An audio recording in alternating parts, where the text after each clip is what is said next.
ನಟ ಅಲ್ಲು ಅರ್ಜುನ್ ವಿರುದ್ಧ ಕೋರ್ಟ್ಗೆ ಚಾರ್ಜ್ ಶೀಟ್ ಸಲ್ಲಿಸಿದ ಪೊಲೀಸರು ಹೈದರಾಬಾದ್ ಪೊಲೀಸರು ಅಲ್ಲು ಅರ್ಜುನ್ ಅವರನ್ನ ಕೇಸ್ನಲ್ಲಿ 11ನೇ ಆರೋಪಿಯನ್ನಾಗಿ ಮಾಡಿದ್ದಾರೆ.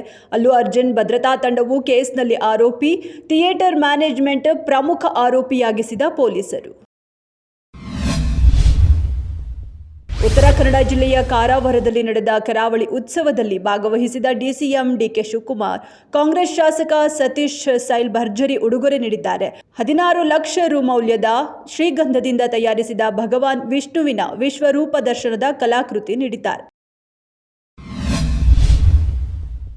ದಕ್ಷಿಣ ಮೆಕ್ಸಿಕೋದಲ್ಲಿ ರೈಲು ಹಳಿ ತಪ್ಪಿದ ಪರಿಣಾಮ 13 ಮಂದಿ ಸಾವನ್ನಪ್ಪಿದ್ದು ಹಲವರು ಗಂಭೀರವಾಗಿ ಗಾಯಗೊಂಡಿದ್ದಾರೆ. ಇಂಟರ್ ಓಷಿಯಾನಿಕ್ ರೈಲು ನಿಜಾಂಡಾ ಪಟ್ಟಣದ ಬಳಿ ಹಾದು ಹೋಗುವಾಗ ಹಳಿ ತಪ್ಪಿತ್ತು. ರೈಲು ಅಪಘಾತ ಸಂಭವಿಸಿದಾಗ 241 ಪ್ರಯಾಣಿಕರು ಮತ್ತು 9 ಸಿಬ್ಬಂದಿಯನ್ನ ಹೊತ್ತೊಯ್ಯುತ್ತಿತ್ತು.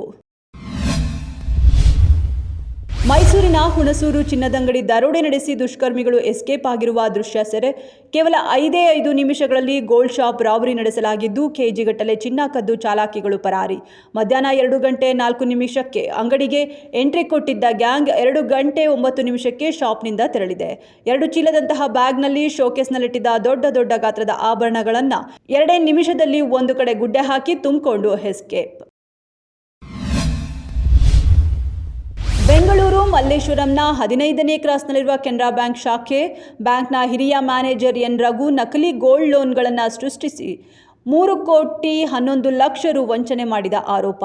ಗ್ರಾಹಕರಿಗೆ ತಿಳಿಯದೆ ಅವರ ಖಾತೆಗಳಲ್ಲಿ ಗೋಲ್ಡ್ ಲೋನ್ ತೆರೆದು ಹಣವನ್ನು ಡ್ರಾ ಮಾಡಿ ತನ್ನ ಖಾತೆಗೆ ವರ್ಗಾಯಿಸಿಕೊಂಡು ಎಸ್ಕೇಪ್.